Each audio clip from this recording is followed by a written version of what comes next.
Hello everyone, I welcome to all, this is Ajay. So आज का जो हमारा टॉपिक है वो है स्ट्रक्चर ऑफ एटम के ऊपर। एटॉमिक स्ट्रक्चर के नाम से भी जाना जाता है इसको। ये केमिस्ट्री का टॉपिक है, इसकी क्लास फर्स्ट है। किसी भी एग्ज़ाम की आप तैयारी कर रहे हो जिसमें भी ये टॉपिक पूछा जाता है, उन सब के लिए मोर देन सफिशिएंट रहेगा। आपको कोई भी थ्योरी बुक नहीं पढ़नी है, सिर्फ प्रैक्टिस कर सकते हो, वो भी मैं करवाऊंगा। बट आपको एक्स्ट्रा थ्योरी बुक कहीं से नहीं पढ़नी है, जो मैं आपको पढ़ा रहा हूँ इतना मोर देन सफिशिएंट होगा किसी भी एग्ज़ाम के लिए। आप रेलवे का, जेके एसएसबी का, एसएससी का, कोई भी एग्ज़ाम दे रहे हो, एनडीए का, जहाँ कोई भी एग्ज़ाम जिसमें ये टॉपिक पूछा जाता है, तो उसके लिए मैं आपको कंप्लीट पढ़ाने वाला हूँ। ठीक है, चलिए सबसे पहले हम बात करेंगे एटम के बारे में, देन धीरे धीरे आगे पॉइंट के बारे में बात करेंगे। सबसे पहला आप लिखिएगा, हेडिंग दे लीजिए। सबसे पहले आप लिखिए एटम के बारे में। ठीक है, एटम क्या होता है, तो इसके ऊपर भी क्वेश्चन पूछे जा सकते हैं। सबसे पहले हम बात करेंगे एटम के बारे में। तो एटम क्या होता है, सबसे पहला पॉइंट इसका आप याद रखेंगे, the smallest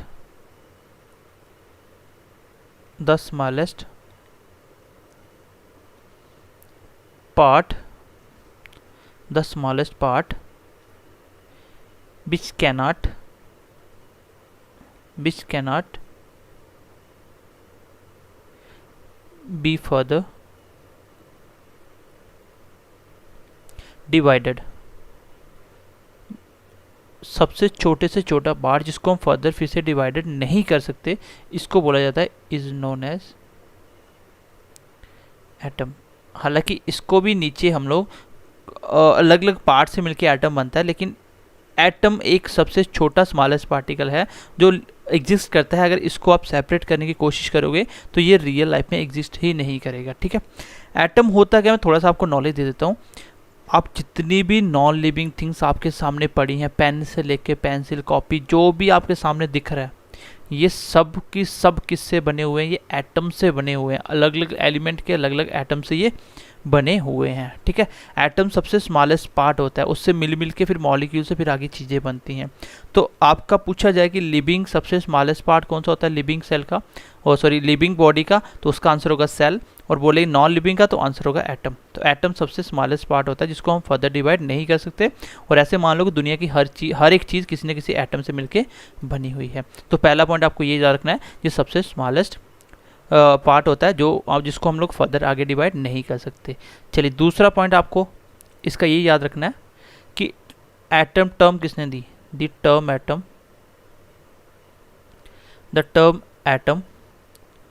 was given by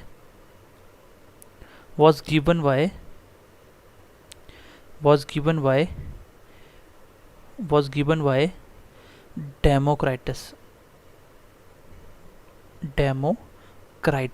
CRITUS। ठीक है, डेमोक्राइटस। तो ये टर्म किसने दी, डेमोक्राइटस ने। और यही नोट्स आपको एज इट इज़ प्रोवाइड किए जाएंगे, जो मैं अभी आपको इसलिए थोड़ा मैं सफाई से लिखने की कोशिश कर रहा हूँ आज। ठीक है, चलिए तो मैंने हाईलाइट भी कर दी इंपॉर्टेंट। तो ये टर्म किसने दी, एटम टर्म किसने दी, डेमोक्राइटस ने। Third point you should have to be remember, it is made up of electron. ये इलेक्ट्रॉन, ये इसके बारे में आप आगे पढ़ोगे, प्रोटॉन एंड न्यूक्लियस या न्यूट्रॉन। चलिए न्यूट्रॉन NEUTRON,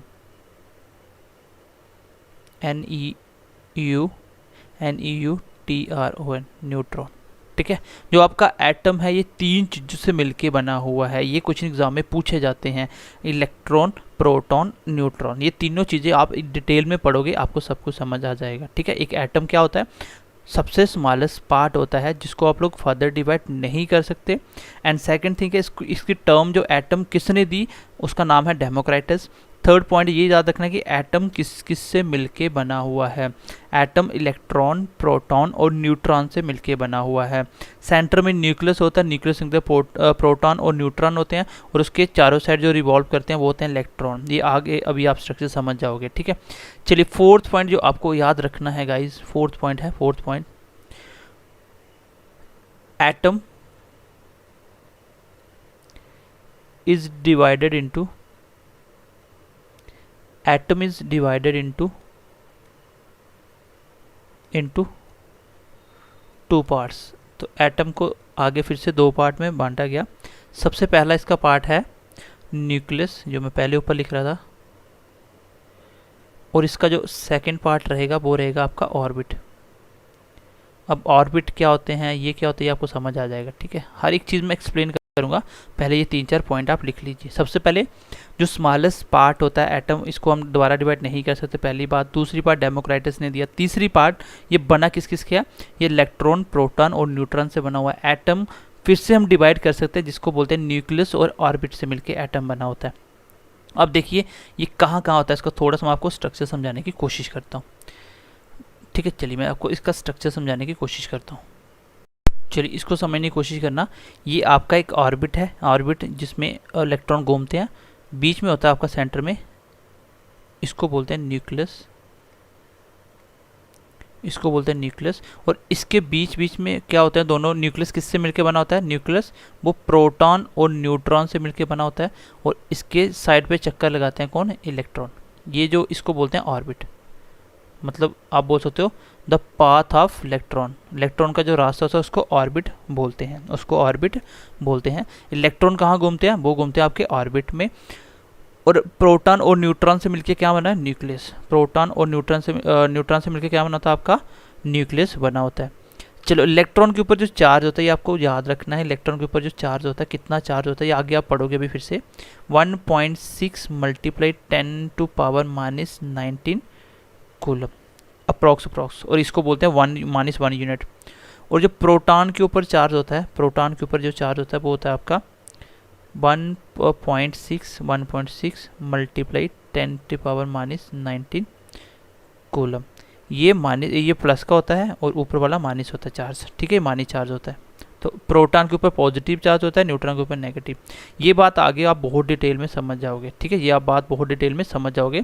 फिलहाल के लिए आपको ये याद रखना है कि एटम को हम दो पार्ट में बांट सकते हैं, पहला होगा न्यूक्लियस, दूसरा होगा ऑर्बिट या सेल। जिस बच्चे की केमिस्ट्री बैकग्राउंड नहीं है तो इसलिए मैं आपको बस एग्जाम के पॉइंट ऑफ व्यू से वो सारी बातें बताने की कोशिश कर रहा हूँ जो आपके लिए इंपॉर्टेंट है। मैंने बोला ऑर्बिट क्या होता है, जिसमें इलेक्ट्रॉन घूमते हैं। जब द पाथ ऑफ इलेक्ट्रॉन को हम क्या बोलते हैं, ऑर्बिट बोलते हैं। और उसके सेंटर में, किसी भी एटम के सेंटर में क्या होता है, न्यूक्लियस होता है। न्यूक्लियस के अंदर क्या होता है, प्रोटॉन और न्यूट्रॉन। तो मैंने यही बोला था कि एटम 3 चीज़ों से मिलकर बना है, प्रोटॉन, न्यूट्रॉन और इलेक्ट्रॉन। प्रोटॉन आपके न्यूक्लियस के अंदर सेंटर में होते हैं, प्रोटॉन और न्यूट्रॉन दोनों सेंटर में होते हैं, और इलेक्ट्रॉन रिवॉल्व करते हैं, ठीक है। इलेक्ट्रॉन के ऊपर कितना चार्ज होता है, एक तो ये पॉइंट आपको याद रखना है। दूसरा प्रोटॉन के ऊपर, इलेक्ट्रॉन प्रोटॉन दोनों के ऊपर कितना चार्ज होता है, ठीक है। चलिए आगे बढ़ते हैं। चलो इसको मैं मिटा देता हूँ, फिलहाल आगे चार्ज की बात आएगी, मैं इसको मिटा देता हूँ। चलिए प्रोटॉन के ऊपर चार्ज कितना होता है वो आगे आएगा आपका। चलिए मैं आगे बढ़ता हूँ। अब एक छोटा सा पॉइंट एग्जाम में आप कभी कभी आता है कि न्यूक्लियस किसका बना होता है, ये क्वेश्चन एग्जाम में कभी कभी पूछा जाता है। तो मैं आपको एक छोटी सी बात बताता हूँ, लिख लेना, ये आप लिख लो अभी। सबसे पहले लिख लो क्वार्क क्या होता है, क्वार्क, ठीक है। क्वार्क, आपका क्वार्क क्या होता है। चलिए क्वार्क के बारे में थोड़ा सा बताता हूँ। क्वार्क दो प्रकार का होता है आपका, क्वार्क आपका दो प्रकार का होता है। एक होता है अप क्वार्क और एक होता है आपका डाउन क्वार्क। एक होता है अप क्वार्क, एक होता है डाउन, और इसके ऊपर चार्ज होता है वो होता है +2/3 चार्ज होता है। इसमें जो फ्रैक्शन में चार्ज होता है क्वार्क के पास, और जो आपका इलेक्ट्रॉन के ऊपर चार्ज होता है वो सीधा सीधा होता है, उसमें कोई भी पॉइंट नहीं होता, वो सीधा सीधा मल्टीपल होता है किसी नंबर का। और जो डाउन क्वार्क के ऊपर चार्ज होता है वो होता है -1/3। मैं आपको बता दूंगा इसमें आपको कौन सा पॉइंट याद रखना है, क्योंकि कभी कभी एग्जाम में क्वेश्चन पूछा जाता है। अभी आपके आगे क्वेश्चन भी दे दूंगा मैं आपको। तो इसकी अगर आप इसको आप बोलना चाहो तो इसको क्या बोलोगे, ये वो पार्टिकल्स है, dead particles which have charge, जिसके बाद चार्ज होता है किसमें, फ्रैक्शन इन फॉर्म में। कैसा होता है, फ्रैक्शन इन फॉर्म। तो आपको पूछा जाएगा एग्जाम में ऐसा कौन सा एटम का पार्ट होता है जिसके ऊपर चार्ज कौन सा होता है, फ्रैक्शन इन फॉर्म के ऊपर चार्ज होता है। अब इसमें आप यहीं से प्रोटॉन का चार्ज निकलता है, यहीं से आपका न्यूट्रॉन का चार्ज निकलता है। अगर आप 2 अप क्वार्क और 1 डाउन क्वार्क को मिलाओगे तो आपका प्रोटॉन बन जाएगा। ठीक है, तो ये वहाँ से डीप बातें लिखने की जरूरत है नहीं, तो आप चाहे तो प्रैक्टिकल लिख भी सकते हो। फिलहाल के लिए आपको ये याद रखना है कि क्वार्क से मिलकर ही प्रोटॉन, चलो मैं लिखवा भी देता हूँ। अगर आप लोग 2 अप क्वार्क को जोड़ते हो और प्लस 1 डाउन क्वार्क को ऐड करते हो, देखो क्या निकलता है। 2 अप क्वार्क का चार्ज कितना है, 2/3 प्लस का, और यहाँ पे प्लस, और डाउन क्वार्क का चार्ज कितना है, -1/3। जैसे इसकी मैं कैलकुलेशन करूँगा, ये कितना आ जाएगा, 4/3 और प्लस माइनस -1/3, तो ये कितना आ गया 4। जब ऐड करोगे तो एलसीएम सेम रहेगा, 3 ऊपर आ गया, 4 - 1 डेट इज़ 3/3, और कट के कितना आ गया 1। तो एक चार्ज आ गया आपका, तो इसको बोलते हैं प्रोटॉन। प्लस का चार्ज आया ना, तो प्लस का चार्ज मतलब प्रोटॉन, प्लस का मतलब प्रोटॉन।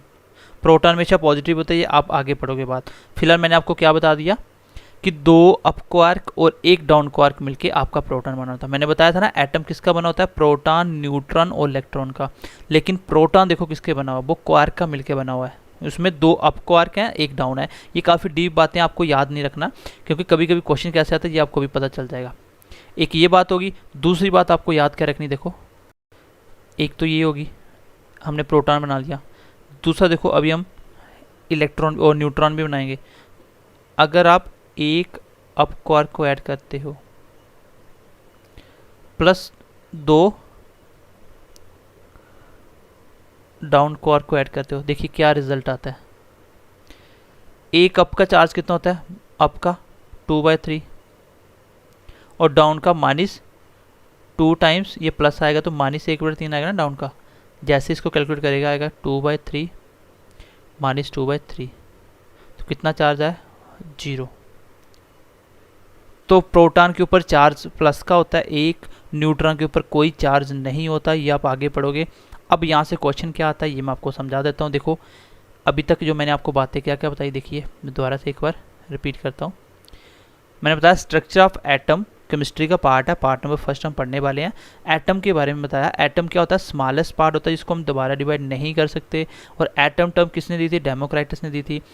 ये किस चीज़ से बना होता है, इलेक्ट्रॉन, प्रोटॉन, न्यूट्रॉन। मैंने आपको ये भी बता दिया कि प्रोटॉन और न्यूट्रॉन किससे मिलके बनते हैं। एटम को हमने दोबारा डिवाइड किया कि ऑर्बिट क्या होता है और न्यूक्लियस क्या होता है। न्यूक्लियस के अंदर क्या क्या होता है, प्रोटॉन और न्यूट्रॉन, और इलेक्ट्रॉन कहाँ घूमते हैं, आपके ऑर्बिट के अंदर। फिर मैं बताया एक क्वार्क भी चीज़ होती है, एक ऐसा पार्टिकल जिसके ऊपर चार्ज फ्रैक्शन में होता है, और क्वार्क से मिलके ही प्रोटॉन और न्यूट्रॉन बना था हमारा। ठीक है, क्वार्क से मिलके ही प्रोटॉन और न्यूट्रॉन बना था, और मैंने बता दिया कितने कितने क्या मिलाना है तो प्रोटॉन और न्यूट्रॉन बन के आ जाएगा। आई होप यहाँ तक आपको मेरी बात क्लियर हो चुकी होगी। चलिए थोड़ा सा आगे बढ़ते हैं अभी हम लोग। चलिए यहाँ से क्वेश्चन ऐसे बनता है, इसलिए मैंने आपको क्वार्क के बारे में थोड़ा सा पढ़ाने की कोशिश की। आपको याद रखना है nucleus is made up of, nucleus होता कहाँ है, एटम के सेंटर में, जिसके अंदर क्या होता है, प्रोटॉन और न्यूट्रॉन। ये इसका आंसर होगा। न्यूक्लियस किसका बना होता है, प्रोटॉन और न्यूट्रॉन का। ये आपने पढ़ लिया। ऑप्शन में कभी कभी ये नहीं देता है, ऑप्शन में इतना भी देता है कि न्यूक्लियस किसका बना होता है, क्वार्क का बना होता है। क्वार्क क्या होता है, इसमें फ्रैक्शन में चार्ज होता है। तो ये क्वेश्चन आता है, इसलिए मैंने आपको थोड़ा सा क्वार्क के बारे में पढ़ा दिया। हो सकता है आपने पहले कभी ये नहीं पढ़ा हो।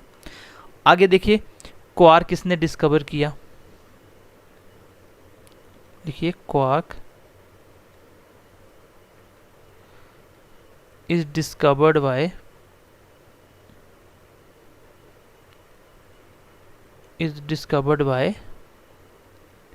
ये जेलमैन ने डिस्कवर किया था। ठीक है, जेलमैन, ठीक है, जेलमैन ने डिस्कवर्ड किया था, आपको याद रखना है। और ऐसा भी कभी क्या होता है, क्वार्क को ही क्या बोला जाता है, क्वार्क को बोला जाता है ऑल्सो कॉल्ड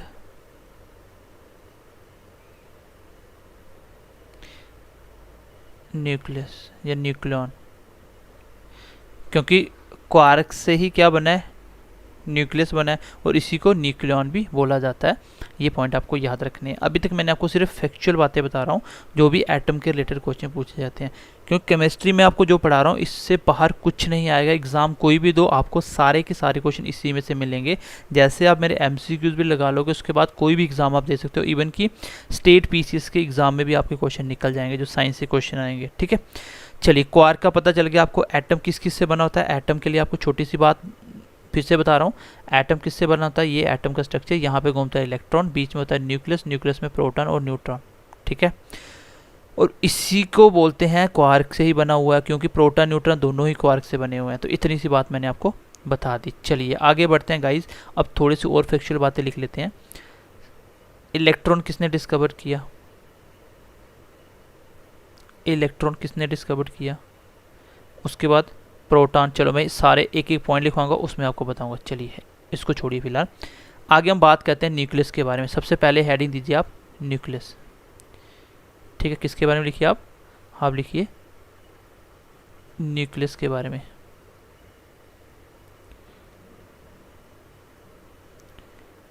न्यूक्लियस के बारे में लिखिए। सबसे पहले न्यूक्लियस के बारे में पढ़ना स्टार्ट करते हैं। ठीक है, क्योंकि एटम किस किस से मिलकर बना ये आपने पढ़ लिया। अब हम बात करेंगे न्यूक्लियस के बारे में। ठीक है, न्यूक्लियस के बारे में अभी हम बात करने वाले हैं। चलिए, तो सबसे पहला पॉइंट इसका लिखिए। सबसे पहला पॉइंट इसका लिखिए, ये किसका बना होता है? इट इज़ मेड ऑफ, अभी आपको जस्ट मैंने लिखवाया किस किस का बना होता है। ये बना होता है प्रोटॉन प्लस न्यूट्रॉन का। प्रोटॉन प्लस न्यूट्रॉन, या इसी को आप बोल सकते हो, इसकी बजाय आप बोल सकते हो ये किसका बना है? क्वार्क का बना होता है। राइट, चलिए इसका जो दूसरा पॉइंट आपको लिखना है गाइस, वो लिखिए nucleus was discovered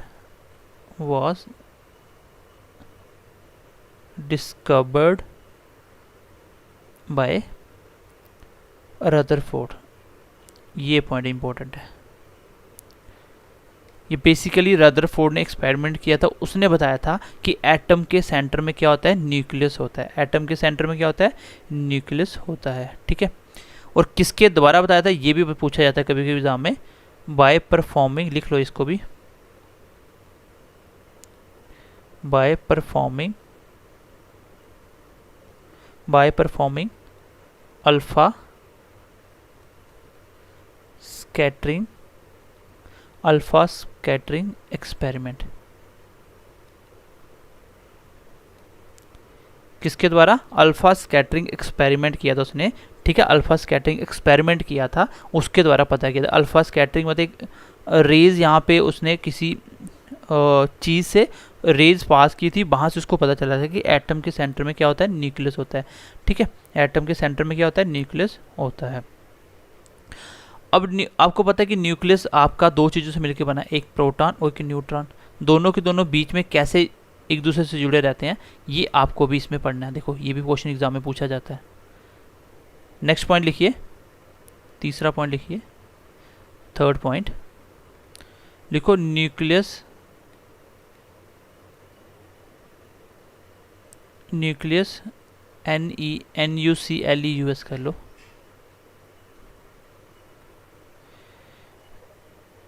nucleus force और प्रेजेंट बिटवीन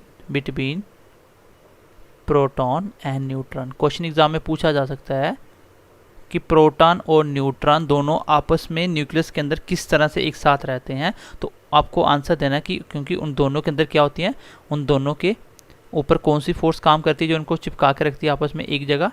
तो उसका आंसर होगा न्यूक्लियस फोर्सेस। तो न्यूक्लियस के अंदर है, तो ऐसे ही नाम याद रख लो, न्यूक्लियस फोर्सेस। ठीक है, फिर आगे आपको एक पॉइंट याद रखना है, उसने अल्फा स्कैटरिंग एक्सपेरिमेंट किया था। इसमें क्या क्या यूज़ किया था। ठीक है, अब लिख लो अल्फा स्कैटरिंग एक्सपेरिमेंट ने, जो उसने अल्फा स्कैटरिंग एक्सपेरिमेंट किया था, जिससे उसको पता चला था रदरफोर्ड को कि एटम के अंदर एक न्यूक्लियस होता है। इसमें उसने दो चीज़ें यूज़ की थी।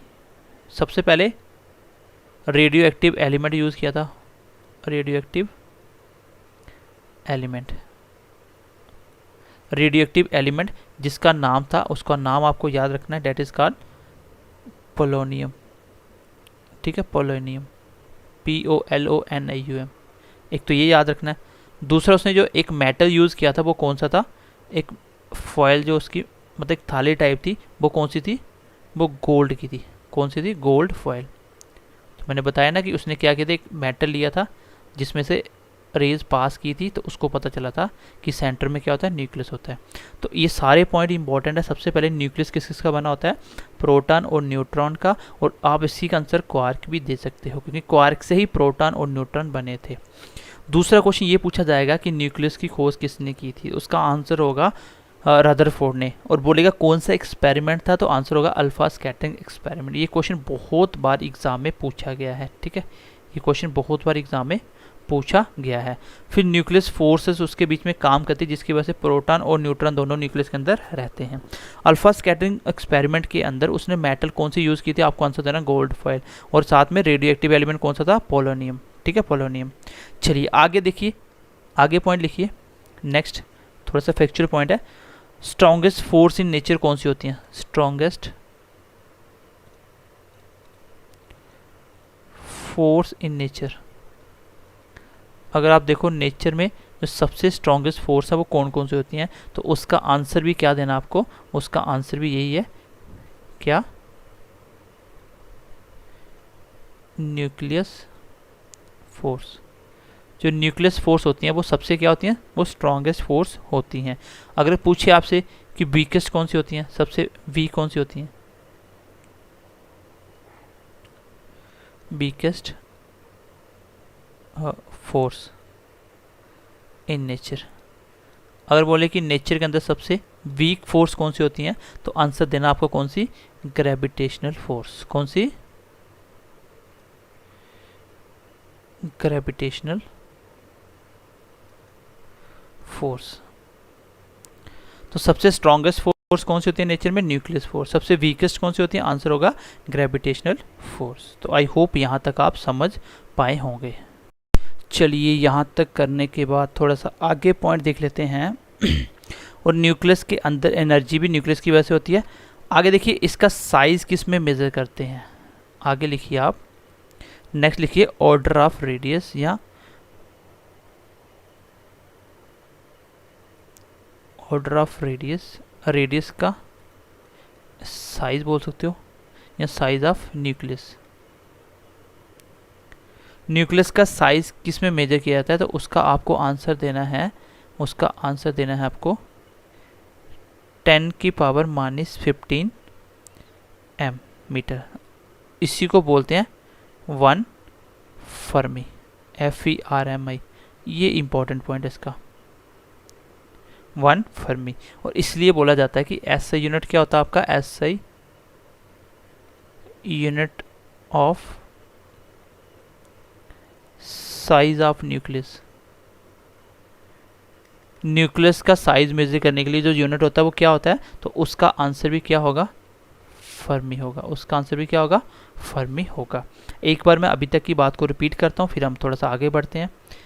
मैंने आपको ये तो पहले बता दिया, अब मैंने न्यूक्लियस के बारे में बताया। न्यूक्लियस के बारे में आपको याद रखने वाली बातें यही है कि इसका डिस्कवर किसने किया था, रदरफोर्ड ने। एक्सपेरिमेंट कौन सा था, alpha scattering experiment. Alpha scattering experiment के अंदर रेडियो एक्टिव एलिमेंट का नाम क्या था, या फॉयल कौन सी यूज़ की थी, गोल्ड फॉयल है वो। ठीक है, न्यूक्लियस के अंदर क्या क्या होता है, प्रोटॉन न्यूट्रॉन, ये मैंने आपको बता दिया। स्ट्रॉन्गेस्ट फोर्स कौन सी होती है, न्यूक्लियस फोर्स। वीकेस्ट कौन सी होती है, ग्रेविटेशनल। और यूनिट क्या होता है न्यूक्लियस के साइज का, वो होता है आपका फर्मी, वो होता है आपका फर्मी। चलिए नेक्स्ट पॉइंट देखिएगा, नेक्स्ट पॉइंट।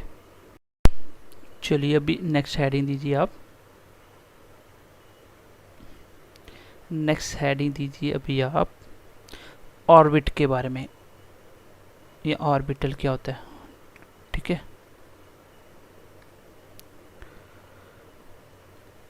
ऑर्बिटल क्या होता है, या ऑर्बिट, चलो ऑर्बिट ही लिख लो। ठीक है, ऑर्बिट। न्यूक्लियस के बारे में आपने पढ़ लिया, अब हम पढ़ेंगे ऑर्बिट के बारे में। ठीक है, ऑर्बिट के बारे में पढ़ने की कोशिश करेंगे। चलिए सबसे पहले तो कॉन्सेप्ट किसने दिया ये आपको याद रखना है। The concept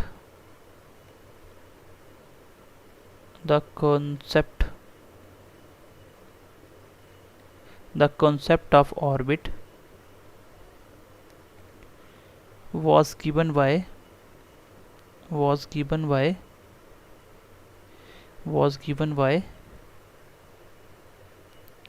Niels Bohr.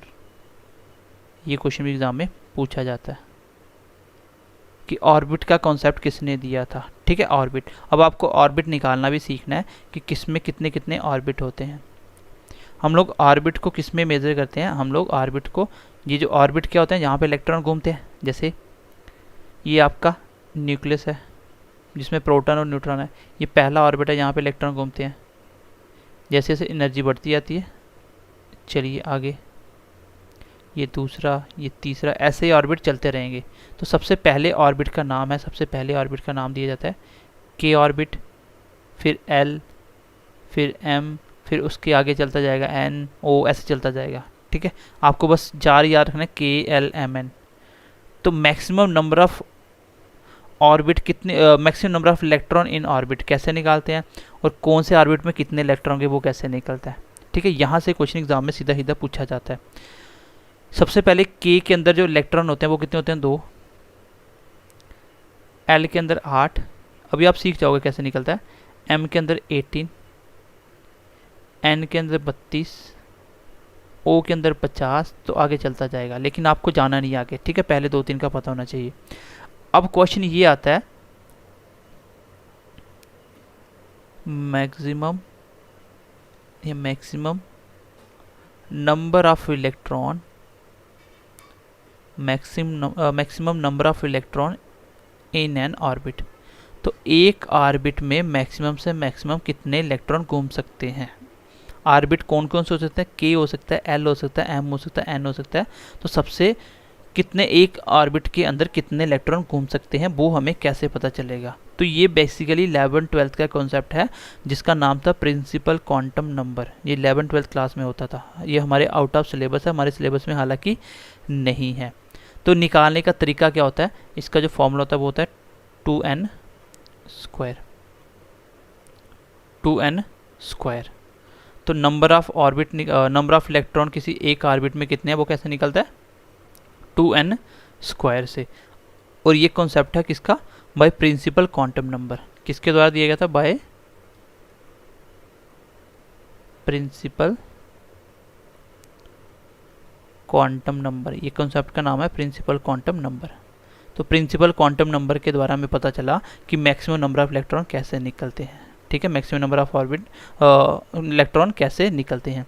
जैसे मैं बोलता हूँ, बताइए के अंदर एक होता है ऑर्बिट, एक होता है ऑर्बिटर। चलिए मैं नेक्स्ट स्लाइड लेता हूँ, फिर आपको समझाता हूँ।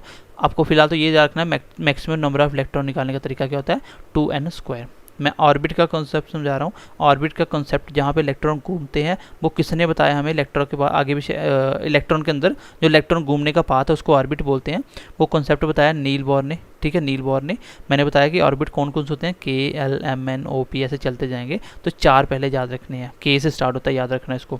मैक्सिमम नंबर ऑफ इलेक्ट्रॉन कितने, के अंदर कितने इलेक्ट्रॉन मैंने लिखवाया, 2, एल के अंदर 8, एम के अंदर 18। ये कैसे पता चलता है, बस आपको इतनी सी बात याद रखनी है, 2n स्क्वायर। चलिए एक मिनट में नेक्स्ट स्लाइड लेता हूँ, फिर आपको समझाता हूँ। एक ऑर्बिट और एक होता है ऑर्बिटल, दोनों में डिफरेंस क्या होता है, देखो ऑर्बिट और ऑर्बिटल, दोनों में डिफरेंस तो कुछ नहीं है, ये भी क्या होता है, सर्कुलर पाथ होता है, यहाँ पे इलेक्ट्रॉन घूमते हैं, और ये भी सर्कुलर पाथ होता है। दोनों के दोनों इलेक्ट्रॉन घूमने का रास्ता है, लेकिन ये 2D होता है, 2 डायमेंशन होता है, और ये आपका 3D होता है। बस इतना ही डिफरेंस है। इसके अंदर हम इलेक्ट्रॉन को 3D में बताते हैं, इसके अंदर हम 2D में बताते हैं। ठीक है, 2D में बताते हैं, बस इतना ही फ़र्क है। चलिए अब निकाल रहे थे मैक्सिमम इलेक्ट्रॉन कैसे निकलते हैं और मैक्सिमम नंबर ऑफ ऑर्बिटल कैसे निकलते हैं। ठीक है, चलिए पहले हम देखते हैं इलेक्ट्रॉन के शेल में कितने होंगे। सबसे पहला पॉइंट लिखिए, इलेक्ट्रॉन इन के शेल। तो ये शेल के नाम है, क्योंकि ये न्यूक्लियस के बाद एक शेल, दूसरा शेल, तीसरा शेल। ठीक है, पहले का नाम हो गया के शेल, दूसरे का नाम हो गया एल शेल। तो ऐसे ही चलते जाएगा, एन शेल, एल शेल। ठीक है, ऐसे चलता जाएगा। तो इलेक्ट्रॉन इन के शेल कैसे निकलेगा, यहाँ से लिख लो मैक्सिमम। तो कैसे निकलेगा, मैंने अभी आपको बताया 2n स्क्वायर। यहाँ पे n क्या है, n क्या है, n का मतलब है कि कौन से नंबर का शेल है, नंबर ऑफ शेल। तो शेल का नंबर कौन सा है, यहाँ पे ये आ गया 2। शेल का नंबर k कौन सा है, k पहले नंबर का शेल है, पहले नंबर पे देखो, ये पहले नंबर पे है, ये पहले नंबर, ये दूसरे, तो 2n का स्क्वायर कितना आ गया 2। तो k शेल के अंदर कितने इलेक्ट्रॉन होंगे, तो आंसर होगा 2। मैक्सिमम कितने इलेक्ट्रॉन होंगे 2, मैक्सिमम कितने इलेक्ट्रॉन होंगे k के अंदर 2। तो आई होप यहाँ तक आपको मेरी बात समझ आई होगी। ठीक है, बस एक छोटा सा फॉर्मूला याद रखना है कि शेल के अंदर इलेक्ट्रॉन कैसे निकालते हैं, 2n स्क्वायर। n क्या होता है कि कितने नंबर वाला शेल है, k पहले वाला है, l दूसरे वाला है, n तीसरे वाला है, तो आगे चलते जाओगे, m n आगे चलते जाएगा, m तीसरे वाला है। दूसरे नंबर पे हम बोल सकते हैं maximum number of electron in L shell.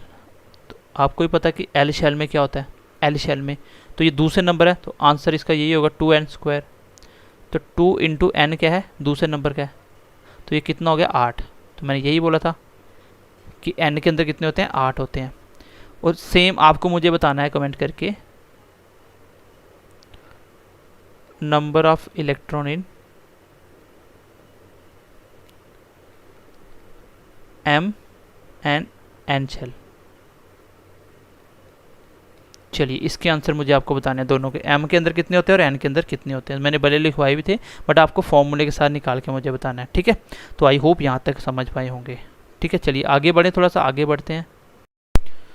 चलिए नेक्स्ट कॉन्सेप्ट देखते हैं गाइस। नेक्स्ट कॉन्सेप्ट क्या है आपका, नेक्स्ट कॉन्सेप्ट लिखिए आप,